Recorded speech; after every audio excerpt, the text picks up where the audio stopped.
4 miles upstream from Missoula, at the confluence of the Blackfoot and Clark Fork rivers, lies a beautiful state park.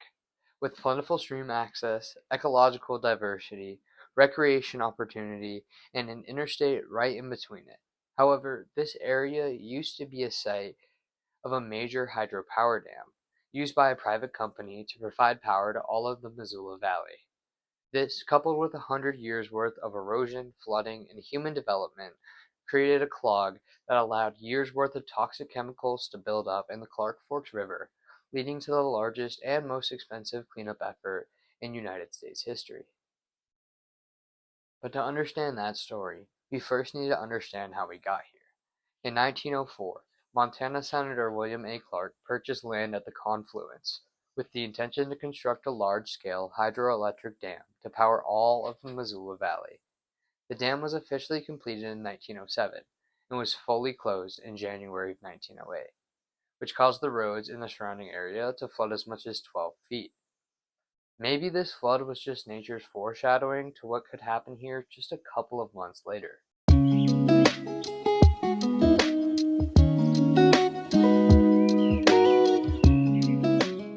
same year that the Milltown Dam was being constructed, Missoula's neighbors to the east were experiencing a huge boom.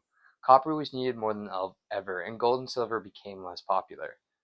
Butte was so prosperous at the time that it more than doubled in size, from 40,000 in the early 1900s to over 90,000 in the 1920s. Butte's deposits of copper, gold, and silver made it at the time the most valuable hill in America, ready for mining and a huge industrial uplift. This copper boom would not only lead to a prosperous western Montana, but it would also set up one of the largest environmental disasters in United States history. The key minerals that allowed Butte and really all of western Montana to thrive were forged 75 million years ago when western Montana was bordered by an ocean. The subduction force from the oceanic plate crashing into the continental plate built up a lot of pressure. And in order to vent that pressure, in the Butte area, volcanoes were formed, spewing out hot magma and rock that later would cool to become the copper mineral and other minerals that we find in the Butte area today. However, the end of the Copper King Wars saw Butte gain an influx of cash, causing a huge expansion in the area, with some of the most prominent constructions still in the city being built in this time frame. In 1908, the city had just over 300 active mines, so many that they had no place to put the mining waste. Meaning that when it rained, it would not just carry down stream water, but also a bunch of this toxic settlement from the hundreds of mining waste piles still staggered around the city. This, combined with the extreme human constriction of the Silverbow Creek, left the potential for high amounts of debris and little room for mass runoff. This potential would prove to be catastrophic in May of 1908. Heavy rainfall occurred all across western Montana. Some reports in newspapers at the time recorded an average of nearly an inch of rainfall daily. This swelled the already vulnerable Silverbow Creek in nearby reservoirs, to the point where the nearby dam at Alcova Reservoir failed, causing tons of flood water and loose sediment to rush the already overwhelmed creek, making 4 feet of flooding in the streets and stretching the creek to over a mile wide in some places. This continued down the rest of the river and worked its way, ravaging through every dam and any other structure built by humans in the path up until Milltown. These floods ravaged all of western Montana. By June of 1908, the rain turned to snow, dumping over 9 inches of snowfall across Montana, eventually melting and turning into more rushing water for the Clark Fork River and Silverbow Creek to contain and for the toxic sediments to hitch a ride with. The erosion force of these floods was so great that every single bridge in Missoula County was taken out by the sweeping forces of the river. Missoula was also left without power for weeks, in a city that was effectively now split into two by the flooding. However, one could argue that the worst tragedy was not the huge economic loss western Montana experienced or the loss of life. One big toxic problem was starting to brew over Milltown Reservoir and the Clark Fork watershed. When mining and forestry first boomed in Montana, there was very little knowledge or research put into understanding the ecological impact of blowing out huge deposits of the earth from the crust. One of the most overlooked ideas of mining was how much waste from both rock and water was produced, and the potential dangers of that waste. The melting, mining, and milling taking place in the area would unearth toxic chemicals through the process, leaving tons of waste piles throughout the city. These toxic chemicals were ravagely pushed through the Silverbow Creek and eventually through the Clark Fork, up until the Milltown Dam, the only dam along the flood path that didn't burst. Over 120 miles worth of stream was highly contaminated with milling waste products like PCBs and dioxin, and waste metals like arsenic and lead, all eventually pooling at the bottom of Milltown Reservoir once the flooding subsided. The millions of tons of sediment made fish from the river inedible, limited the growth of plant life, and contaminated Missoula's aquifer, the groundwater used to supply all of Missoula County with drinking water.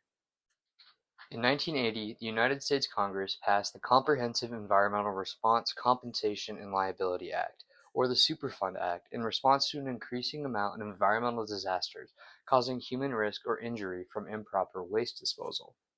This act developed a nationwide task force for dealing with any environmental disasters caused by American industry or development, with the goal of cleaning them up and returning the land to what it once was.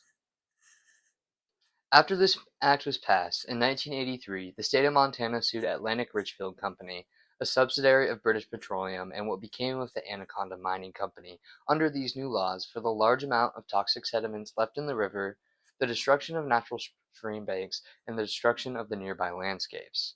It took over 20 years of boring and complicated legal battles and local Montanans petitioning in order to come to an $121 million settlement, with the goals of restoring the confluence, restoring the Clark Fork River Valley, and restoring the Butte area destroyed by mine tailings. However, this settlement wasn't nearly enough to cover over $1 billion the site needed, meaning that because of the behavior of one giant conglomerate, Montanans and other Americans will pay around $900 million just to clean up the area. The Superfund restoration work began in 2010 with the Milltown Dam site, clearing out the dam, former mill, and allowing the two rivers running through the area to reclaim the land. The first phase in an ongoing 22-phase plan for the Clark Fork River Valley site that will be completed in the late 2040s. This ecological disaster, billion-dollar cleanup, and legal battle all serve as a reminder for Montana to industrialize responsibly, something that can be done while also prioritizing ecological strength, recreation, and historical preservation, and something that's being done right now here at the University of Montana. The Lubric Experimental Forest serves as an example of how we can use our environment effectively and safely, and how we can produce overall more benefit to society through that. Lubric Experimental Forest is now home to active forestry and ecology study, a multitude of recreation opportunities, historical ghost towns and mining sites, and commercial thinning. This 2,100-acre site is one where logging and consumption is balanced out by sectioning, minimizing the damage to habitats and the environment. The forest additionally contains 12 miles of backcountry ski trails, 30 miles of hiking and off-roading trails, along with opportunities for weddings and other events, making it a space for the surrounding communities to recreate and meet, while sustaining groundbreaking research. Some of the research conducted at the forest includes restoration treatment, climate change impact, forest hydrology, and many other fields. The forest also sells a small quantity of lumber from its thinning and other conservation activities, providing a legit industrial use in a space that balances all of its other uses already so effectively. The forest serves as a benchmark for the future, how we can use land in multiple avenues that benefit all parties involved, from the plants and animals trying to live there, to the industry trying to extract there, to the humans who want to recreate there. Montana's experience with environmental disasters and paying for the cleanup allowed us the knowledge and expertise to manage our resources properly. While it is unfortunate that the former mining companies, logging mills, and other settlers in this area could not manage our beautiful Earth system properly, there is still hope. Sites like the Lubric Experimental Forest show that we can manage and use our resources effectively, while still providing opportunities for life to flourish, for humans to enjoy the space, and for groundbreaking research to take place. Perhaps the Clark Fork flood and the resulting disaster needed to happen in order to teach the people who occupy this place to respect the earth and its process, because it will always come back to affect you.